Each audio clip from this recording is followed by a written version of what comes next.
Hey guys, welcome back to another video, and in this video I will show you how you can fix the OpenClaw Node.js version error. So let's get started. So first off, you would just need to open up your terminal on whichever device you are, and once you're in your terminal, you would just need to execute a few simple commands for everything to start working properly. So if you get a Node.js version error on OpenClaw, it just means that you probably don't have the latest version of Node.js installed, or at least the version that is required for OpenClaw to function. So you would need to have at least version 22 of Node.js for OpenClaw to actually function. So let's go ahead and quickly verify the version and then install the version that OpenClaw needs for everything to run smoothly. So what you would need to do first is just use this command to verify what Node.js version you have. So this is node -v, and then just go ahead and press enter.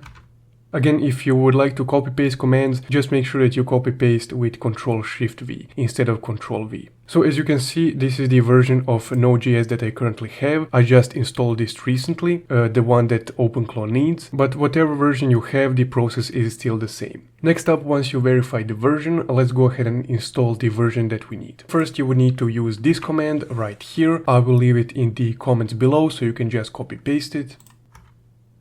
And next up, we would need to use the installation command. So again, I will leave this command also in the comments below, so you can just copy paste it. So this command will install the Node.js version 22.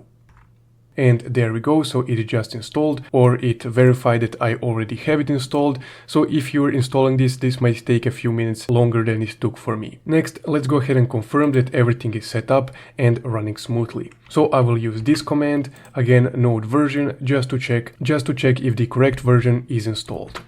And as you can see, we got back that the version 22 was installed. And from here, you can restart the setup process using this command right here from the official OpenClaw website. If you want a full step-by-step setup guide, you can watch this video right here. If you found this video helpful, don't forget to leave a like and subscribe, and thank you for watching.